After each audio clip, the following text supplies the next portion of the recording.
నమస్కారం, వనజ న్యూస్ కి స్వాగతం. హెడ్లైన్ చూద్దాం.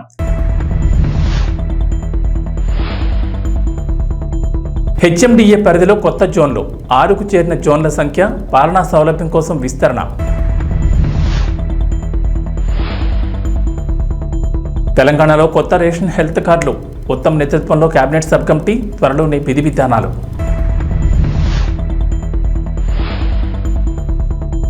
ఏపీలో సచివాలయాల ఉద్యోగుల రేషనలైజేషన్, ఆంధ్రప్రదేశ్ ప్రభుత్వం త్వరలోనే కీలక నిర్ణయం.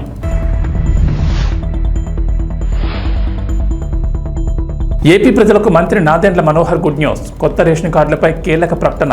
హైదరాబాద్ నగరం వేగంగా అభివృద్ధి చెందుతోంది. ప్రపంచ నగరాలతో పోటీ పడుతూ దూసుకెళ్తోంది. ఈ నేపథ్యంలో భవిష్యత్ అవసరాల దృష్ట్యా, పరిపాలన దృష్ట్యా నగరాన్ని విస్తరించాలని సర్కార్ భావిస్తోంది. అందులో భాగంగా ప్రభుత్వం కీలక నిర్ణయం తీసుకుంది. హెచ్ఎండిఏలో కొత్త జోన్లు ఏర్పాటు చేశారు. గతంలో 4 జోన్లు ఉండగా ఇప్పుడు వాటి సంఖ్య 6కు చేరింది. ప్రస్తుతం 7 జిల్లాల పరిధిలో విస్తరించి ఉన్న హెచ్ఎండిఏలో జోన్లను 6కు పెంచారు. ఈ మేరకు ప్రభుత్వం అధికారిక ఉత్తర్వులు జారీ చేసింది. శంషాబాద్, గట్కేసర్ జోన్లను యథాతథంగా ఉంచి శంకర్పల్లి, మేడ్చల్ జోన్లను 2 జోన్లుగా విభజించనున్నారు. ప్రస్తుతం హెచ్ఎండిఏ ప్రాంతం 7,200 చదరపు కిలోమీటర్ల పరిధిలో విస్తరించుండగా త్వరలోనే ఆర్ఆర్ఆర్ మొత్తం హెచ్ఎండిఏ పరిధిలోకి తెచ్చేందుకు అధికారులు ప్రణాళిక సిద్ధం చేస్తున్నారు. హెచ్ఎండిఏలో గతంలో 4 జోన్లు ఉండగా నగరవాసులకు సేవలు అందించే విషయంలో ఇబ్బందులు తలెత్తేవి. తగినంత మంది సిబ్బంది లేకపోవడంతో అప్లికేషన్ల పరిచయంలో తీవ్ర జాప్యం చోటు చేసుకునేది. తాజాగా జోన్లను విభజించడంతో పాటుగా అదనపు సిబ్బంది నియామకానికి ప్రభుత్వం ప్రణాళిక సిద్ధం చేస్తున్నారు. తెలంగాణలో కొత్త రేషన్ కార్డులు, ఆరోగ్యశ్రీ హెల్త్ కార్డుల జారీ కోసం ప్రభుత్వం కీలక నిర్ణయం తీసుకుంది. జారీ ప్రక్రియ, నియమ నిబంధనల కోసం మంత్రులకు ఉపసంఘాన్ని ఏర్పాటు చేసింది. ఈ కేబినెట్ సబ్ కమిటీకి తెలంగాణ సివిల్ సప్లై శాఖ మంత్రి ఉత్తమ్ కుమార్ రెడ్డి చైర్మన్ గా వ్యవహరించనున్నారు. రెవెన్యూ శాఖ మంత్రి పొంగులేటి శ్రీనివాసరెడ్డి, వైద్య ఆరోగ్య శాఖ మంత్రి దామోదర్ రాజనరసింహలను సబ్ కమిటీ సభ్యులుగా నియమించారు. ఈ మేరకు రాష్ట్ర ప్రభుత్వం గురువారం ఉత్తర్వులు జారీ చేసింది. కాగా కొత్త రేషన్ హెల్త్ కార్డులను వేరువేరుగా ఇస్తామని రేవంత్ ప్రభుత్వం ఇప్పటికే ప్రకటించింది. వీటికి ఎవరిని అర్హులుగా ఎంపిక చేయాలనే విషయంపై సబ్ కమిటీ ఏర్పాటు చేస్తామని ఇటీవల అసెంబ్లీలో సీఎం రేవంత్ ప్రకటించారు. అందులో భాగంగా తాజాగా మంత్రులకు ఉపసంఘాన్ని ఏర్పాటు చేయగా ఆ కమిటీ సభ్యులు అధ్యయనం చేసి విధి విధానాల్ని సిఫార్సు చేయనున్నారు. ప్రస్తుతం తెలంగాణలో 89 లక్షల పైచిలకు రేషన్ కార్డులు ఉన్నాయి. తాజాగా అర్హులు మరో 20 నుంచి 30 లక్షల కుటుంబాలు ఉంటాయని ప్రభుత్వ పెద్దలు అంచనా వేస్తున్నారు. ఈ నేపథ్యంలో రేషన్ కార్డులను అర్హులకి ఇచ్చేందుకు ప్రభుత్వం ప్రత్యేకంగా కేబినెట్ సబ్ కమిటీని ఏర్పాటు చేసింది. ఇప్పటికే ప్రజాపాలన ద్వారా అర్హుల నుంచి దరఖాస్తులు స్వీకరించగా విధి విధానాలు ఖరారైన తర్వాత కార్డులు మంజూరు చేయనున్నారు. ఇక ఆరోగ్యశ్రీ పరిమితిని 5 లక్షల నుంచి 10 లక్షలకు పెంచిన విషయం తెలిసిందే. ఆరోగ్యశ్రీ కార్డుకు రేషన్ కార్డు లింక్ అవసరం లేదని ఇదివరకే ప్రభుత్వం స్పష్టం చేసింది. ఆంధ్రప్రదేశ్ ప్రభుత్వం కీలక నిర్ణయం దిశగా అడుగులు వేస్తోంది. గ్రామ, వార్డు సచివాలయాల వ్యవస్థలో ప్రక్షాళనలో భాగంగా రేషనలైజేషన్ దిశగా అడుగులు పడుతున్నాయి. రాష్ట్ర వ్యాప్తంగా చిన్న పంచాయతీల్లో తక్కువ మంది, పెద్ద పంచాయతీల్లో ఎక్కువ మంది ద్వారా ప్రజలకు సేవలు అందించేలా ఆలోచనలు చేస్తోంది. మొత్తం 1.61 లక్షల మంది కార్యదర్శుల్ని అవసరాలకు అనుగుణంగా ప్రభుత్వం వినియోగించుకోనుంది. రాష్ట్ర వ్యాప్తంగా గ్రామ సచివాలయాల్లో డిజిటల్ అసిస్టెంట్, సంక్షేమ కార్యదర్శి, మహిళా సంరక్షణ కార్యదర్శులు, వార్డు సచివాలయాల్లో పరిపాలన, శానిటరీ, విద్య, సంక్షేమ, ఆరోగ్య, మహిళా సంరక్షణ కార్యదర్శులు, ఏఎన్ఎం, వీఆర్ఓ ఉండేలా ప్రతిపాదించేలా అవకాశం ఉంది. వారిలో ఒకరిని డీడీవ్యూగా నియమిస్తారు. మిగిలిన కార్యదర్శులను క్లస్టర్ వ్యవస్థలో వినియోగించుకోవాలని ప్రభుత్వం ఆలోచన చేస్తోంది. గ్రామ, వార్డు సచివాలయాల్లోని పలు పోస్టులను రద్దు చేసి మాతృశాఖలు విలీనం చేసే అవకాశం ఉందంటున్నారు. Engineering assistant, agriculture, horticulture assistant, village surveyor అసిస్టెంట్లు, పశుసంవర్ధక సహాయకులు తదితర పోస్టులను రద్దు చేసి క్లస్టర్ విధానంలో మాతృశాఖలో అధీనంలో పనిచేయించే అవకాశం ఉందంటున్నారు. అలాగే పంచాయతీ కార్యదర్శులను పంచాయతీరాజ్ కింద గ్రామ పంచాయతీలకు పరిమితం చేసే ఆలోచన ఉందని చెబుతున్నారు. ఆంధ్రప్రదేశ్ ప్రభుత్వం మరో కీలక నిర్ణయం తీసుకుంది. త్వరలో కొత్త రేషన్ కార్డులు జారీ చేసేందుకు సిద్ధమైంది. ఇప్పటికే ఆ ప్రక్రియ ప్రారంభించామని, డిజైన్ పూర్తి కాగానే అందిస్తామన్నారు మంత్రి నాదెండ్ల మనోహర్. మంత్రి ఢిల్లీ పర్యటనలో ఉన్నారు. కేంద్ర మంత్రుల్ని కలిశారు. అయితే రేషన్ కార్డులకు సంబంధించి కీలక ప్రకటన చేశారు. అలాగే కొత్తగా వివాహమైన జంటలు కొత్త రేషన్ కార్డు కోసం దరఖాస్తు చేసుకుంటే వారికి ప్రాధాన్యత ఇస్తామని తెలిపారు. అర్హత ఉన్న వారికి త్వరలోనే కొత్త రేషన్ కార్డులు అందిస్తామని, త్వరలోనే కొత్త రేషన్ కార్డులకు సంబంధించి మరింత క్లారిటీ ఇస్తామంటున్నారు. గత వైఎస్ఆర్సీపీ ప్రభుత్వం రేషన్ డోర్ డెలివరీ అంటూ 1800 కోట్లు వృధా చేసిందన్నారు మంత్రి మనోహర్. రాష్ట్రంలో రేషన్ డోర్ డెలివరీపై మంత్రివర్గ సమావేశంలో చర్చించి నిర్ణయం తీసుకుంటామన్నారు. గత ప్రభుత్వం హయాంలో కొంతమంది రేషన్ బియ్యాన్ని గ్రీన్ ఛానల్ ద్వారా అక్రమంగా తరలించి కోట్లు కొల్లగొట్టారని ధ్వజమెత్తారు. గత ప్రభుత్వ హయాంలో ధాన్యం కొనుగోలులో రైతులకు అన్యాయం జరిగిందని, రైతుల నుంచి పంట సేకరించి వారికి డబ్బులు చెల్లించలేదన్నారు. రైతులు పండించిన ప్రతి గింజను కొనేందుకు ఏర్పాట్లు చేస్తున్నామన్నారు మంత్రి. రేషన్ కార్డు తొలగించారు. ఎవరైతే అర్హత ఉన్న లబ్ధిదారులు ఉన్నారో వాళ్ళకి ఆ అర్హత కలగకుండా చేశారు. మేము ఆల్రెడీ ఇనిషియేట్ చేసాం, కొత్త రేషన్ కార్డు డిజైన్ చేస్తున్నాం. ఆ కొత్త రేషన్ కార్డు డిజైన్ అవ్వగానే ముందుగా ఎవరైతే వివాహం చేసుకుని పాపం 2 కుటుంబాల నుంచి వచ్చిన వ్యక్తులు ఒక రేషన్ కార్డులో ఉండాలని కోరుకుంటారో వాళ్ళకి ఆ వెసులుబాటు కల్పించే విధంగా త్వరలోనే ఒక కార్యక్రమం చేపట్టబోతున్నాం రాష్ట్ర వ్యాప్తంగా. సో కొత్త రేషన్ కార్డులు జారీ డెఫినెట్గా చేస్తాం. పౌర సరఫరాల శాఖలో దాదాపు 40,000 కోట్ల రూపాయలు అప్పులు చేసి ఈ ప్రభుత్వం వెళ్ళిపోయింది. గత ప్రభుత్వం 5 సంవత్సరాలు 40,000 కోట్ల రూపాయలు. అందులో ఇంకా ఆశ్చర్యకరమైన విషయం ఏంటంటే ధాన్యం కొనుగోలు చేసి రైతులకి 1,674 కోట్ల రూపాయలు బకాయిలు చేసి వెళ్ళిపోయారు. సో ఆ మార్పులను తీసుకొస్తున్నాం.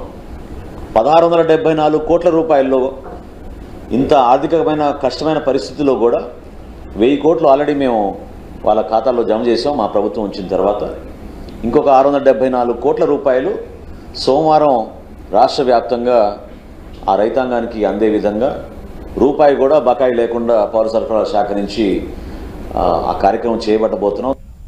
రాజీవ్ గాంధీ సివిల్స్ అభయహస్తం పథకం దరఖాస్తు గడువును పెంచుతూ సింగరేణి కాలనీ సంస్థ చైర్మన్ ఎండి ఎన్ బలరాం ఒక ప్రకటన విడుదల చేశారు. ఈ పథకానికి అప్లై చేసుకునేందుకు గడువు మంగళవారంతో ముగిగా దాన్ని ఆగస్టు 12వ తేదీ వరకు పొడిగిస్తున్నట్లు ఎన్ బలరాం స్పష్టం చేశారు. సివిల్స్ రాసేవారు ప్రిలిమ్స్ పరీక్ష క్వాలిఫై అయితే వారికి ₹1,00,000 ఆర్థిక సహాయాన్ని సింగరేణి కాలేజ్ సంస్థ అందించనుంది. అయితే ఈ పథకం కేవలం తెలంగాణ రాష్ట్రానికి చెందిన అభ్యర్థులకు మాత్రమేనని స్పష్టం చేశారు.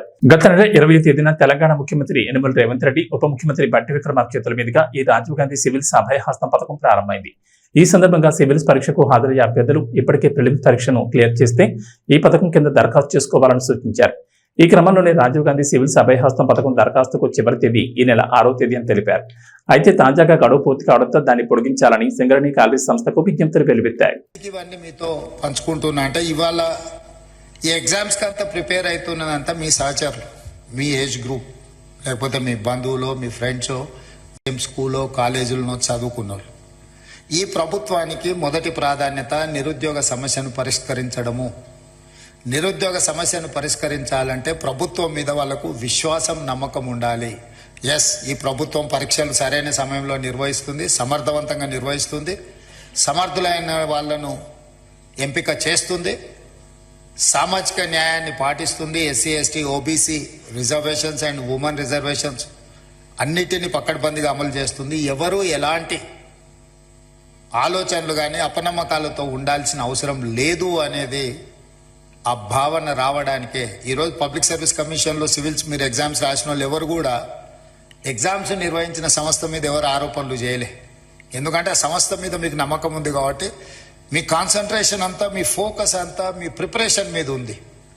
కానీ దురదృష్టవశాత్తు తెలంగాణలో గత 10 సంవత్సరాలలో ప్రతిసారి విద్యార్థులు పరీక్షలకు ప్రిపేర్ అయ్యేదానికంటే నిర్వహిస్తున్న సమస్య మీద కొట్లాడడానికి, ప్రభుత్వం మీద ఆరోపణలు చేయడానికే చాలా సమయం వాళ్ళది అందులో పోతుంది. అందుకే నా సూచన, మనం నిర్వహణ చేసేటప్పుడు చాలా బాధ్యతాయుతంగా వ్యవహరించాలని మా మంత్రివర్గ సహచరులతో చర్చించి ఒక పకడ్బందీ ప్రణాళికతోని ఈరోజు తెలంగాణ రాష్ట్రంలో గ్రూప్ 1 కావచ్చు, లేకపోతే పారామెడికల్ కావచ్చు, పోలీస్ కావచ్చు, గ్రూప్ 2 కావచ్చు, గ్రూప్ 3 కావచ్చు, డిఎస్సి కావచ్చు, టెట్ కావచ్చు, ఏ పరీక్షలైనా ఖచ్చితంగా సరైన సమయంలో సరైన విధంగా సమర్థవంతంగా నిర్వహించాలని ఒక నిర్ణయం తీసుకుంది. దాంతో ఒక 30 లక్షల మంది నిరుద్యోగ యువకులు. తెలుగుదేశం పార్టీ కార్యకర్తలకు అధినేత చంద్రబాబు బంపర్ ఆఫర్ ప్రకటించారు. మంగళగిరిలోని తెలుగుదేశం పార్టీ కేంద్ర కార్యాలయంలో చంద్రబాబు అధ్యక్షతన పొలిట్ బ్యూరో సమావేశం జరిగింది. 3 గంటల పాటు జరిగిన ఈ సమావేశంలో కీలక నిర్ణయాలు తీసుకున్నారు. అయితే కార్యకర్తలకు సంబంధించి చంద్రబాబు కీలక నిర్ణయాన్ని ప్రకటించారు. తెలుగుదేశం పార్టీ సభ్యులకు ఇచ్చే ప్రమాద బీమాను 2 లక్షల నుంచి 5 లక్షలు పెంచుతూ పొలిట్ బ్యూరో నిర్ణయం తీసుకుంది. వాట్సాప్ ద్వారా సభ్యత్వం నమోదు చేసుకునే వెసులుబాటును కూడా కల్పిస్తున్నారు. ఓటీపీ ఎంటర్ చేసి ₹100 రుసుము చెల్లించి సభ్యత్వం తీసుకోవచ్చు.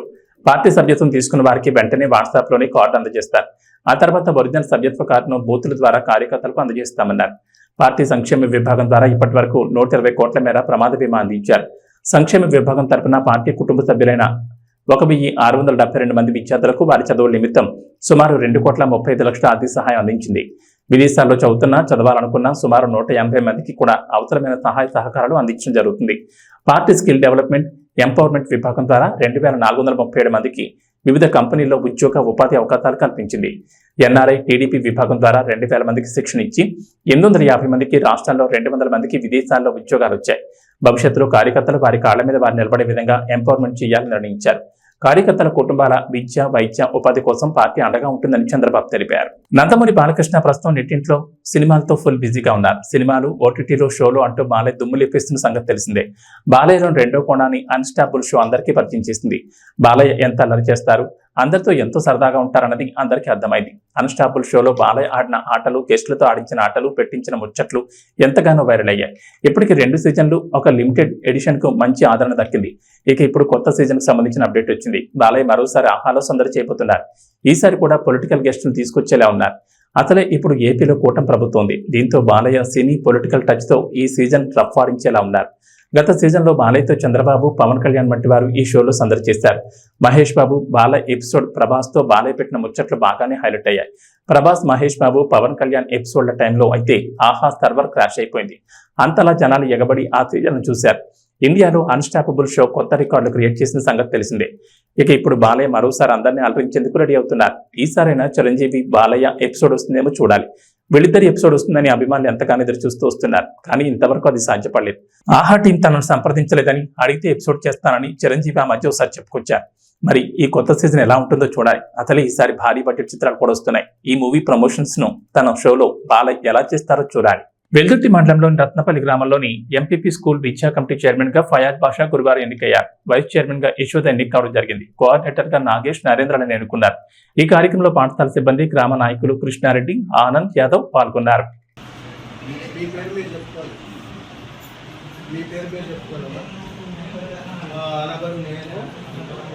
పాఠశాల యాజమాన్య కమిటీ సభ్యులుగా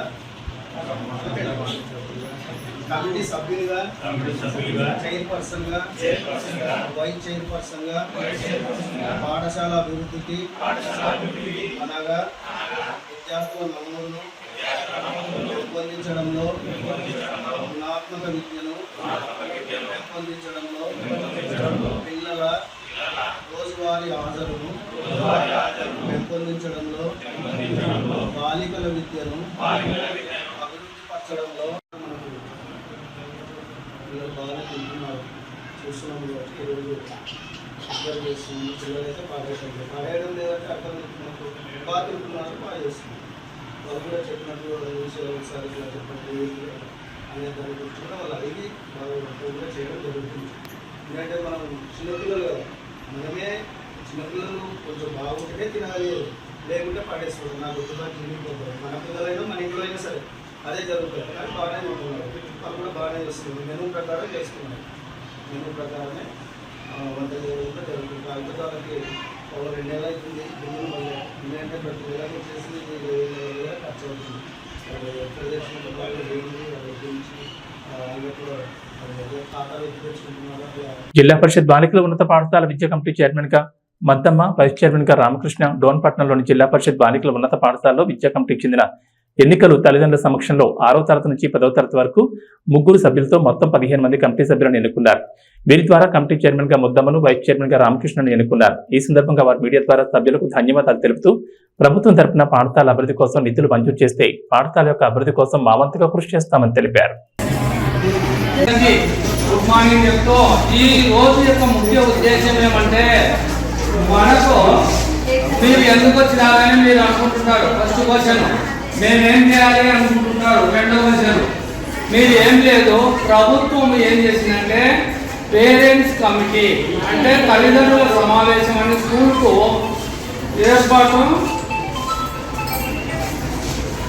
ఏర్పాటు చేయవలసిన సమయం వచ్చింది. ప్రభుత్వము ఇక్కడ మీరు ప్రతి పేరెంట్ ఈ స్కూల్ యొక్క బాగోగులు ప్రశ్నించడానికి అవకాశం ఉంటుంది. బాగోగులు అంటే చదువుల విషయంలో కానీ మనం పెట్టే ఫుడ్ విషయం కానీ పరిశుభ్రం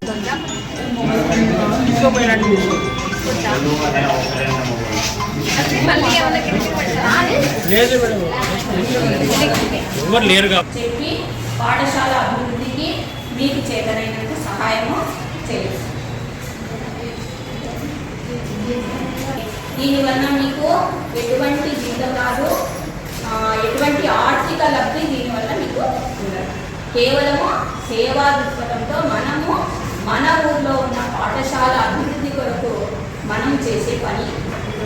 ఇప్పుడు నేను మాట్లాడిన విషయాలన్నీ అర్థమైనా అనుకుంటాను. ఏమైనా డౌట్స్ ఉంటే అడగచ్చు. మీరు ఇప్పుడు ఎవరు చైర్మన్గా కానీ చైర్పర్సన్ కానీ అంటే ఏం తేడా అంటే చైర్పర్సన్ అంటే లేడీ, చైర్మన్ అంటే స్కూల్ కమిటీ చైర్మన్ జెంట్స్.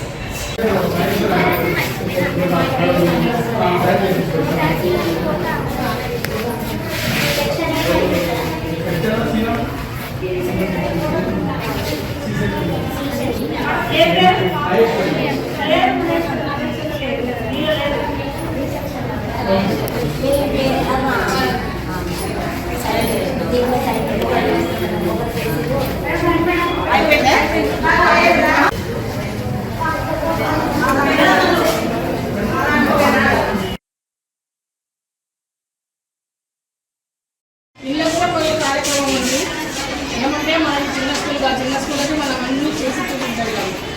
పెద్ద స్కూలు టీచర్లు సెలవు పెడితే ఒక బాధ, మళ్ళీ ఈ కార్యక్రమాలు చేయాలంటే పిల్లలకు గౌరవం చేసుకుంటారు.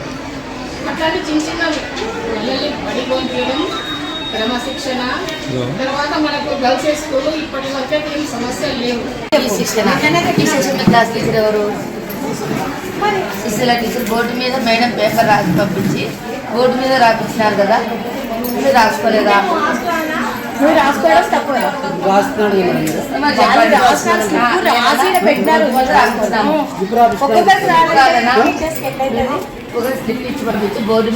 మల్కాజ్గిరి నియోజకవర్గం 137 వినాయక్ నగర్ డివిజన్ దీన్ దయాళ్ నగర్ లో గత 4 ఏళ్ల క్రితం భారీ వర్షాలకు సైకిల్ తొక్కుతూ వచ్చిన చిన్నారి సుమేధ నాలాలో పడిపోయి బండ చెరువులో శవమై తేలింది.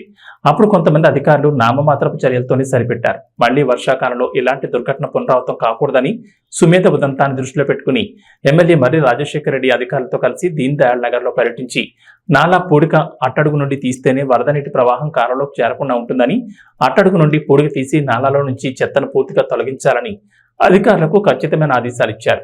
జరుగుతున్న పూడికతీత పనులను ఎమ్మెల్యే స్వయంగా తానే లోతైన నాలాలోకి దిగి పర్యవేక్షించారు. ఈ సందర్భంగా ఎమ్మెల్యే మాట్లాడుతూ గతంలో నాలా పూడికి తీయకుండా ఉండడంతో చెత్త పేరుకుపోయి వరద నీరు రోడ్లపైకి రావడంతో సుమేధ ఉదంతం జరిగిందని, ఇకపై అలాంటి సంఘటనలు జరగకుండా ఎప్పటికప్పుడు అధికారులతో సమీక్షా సమావేశాలు నిర్వహిస్తానని చెప్పారు.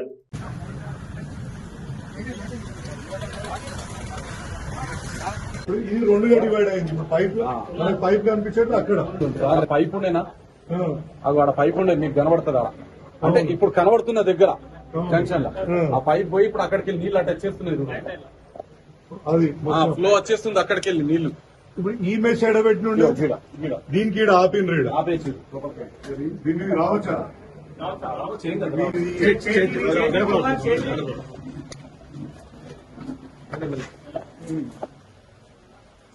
అది అవతల అవతల దీని దయాళ్ ఇప్పుడు పోతాం అక్కడికి వెళ్తాం. ఇదంతా సెంటే కదా పైన చెత్తలు అవి బట్టలు ఓకే. అది తీసుకుంటాం లోపల సీట్ కూర్చుని ఉన్నది, ఆ పైన ఉన్నాయని తీసుకుంటే అవి తీసేస్తాం. మీకు చూడండి ఇది తీసుకోండి. ఈ 4-5 పోయేటట్టు ఉన్నాయి కదా. 4 ఇవి కాదు సార్, పైన స్లాబ్ ఉంటుంది. అచ్చా మీరికేం బండ్లు పోతాయి. మౌంటాన్ తీసి ఓకే ఓకే కుంగిపోయే ఛాన్సెస్ ఉన్నాయి. లేదు చాలా క్లియర్ ఉంది. మనం ఈ సెంటర్ తీస్తే అసలు నీళ్ళు ఆగే ఇంకా నీళ్ళు ఆగే పరిస్థితే లేదు.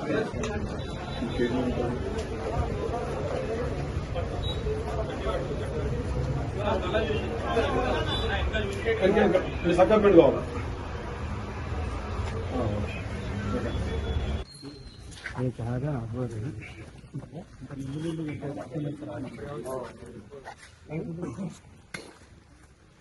ఈ ఫిల్ట్ వెళ్ళిపోతే నాకు తెలిసి ఇది మునగదు అంతే. మొన్న వీళ్ళకి మంచి పని చేసేది సార్, పెట్రోల్ బంక్ దగ్గరికి అది చేసింది కదా, పోలు స్తంభము ఒక పై పడము ఉండాడు చేస్తున్నాం. ఒక చూడు దిగిండు కదా మనిషి, చేస్తుడు కదా, ఇళ్ళకి ఒక్కొక్కటి అవుతుంది.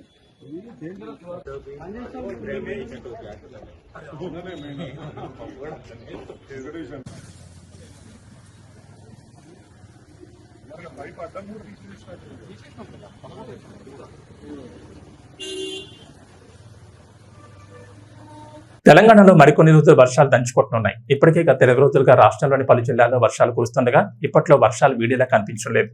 బంగాళాఖాతంలో ఏర్పడిన ఉపరితల ఆవర్తనంతో కారణంగా తెలంగాణలో నేటి నుంచి 2 రోజులు భారీ వర్షాలు కురుస్తాయని హైదరాబాద్ వాతావరణ కేంద్రం అధికారులు వెల్లడించారు. కొన్ని జిల్లాల్లో కొండపాత వర్షాలు కూడా ఛాన్స్ ఉందని చెప్పారు.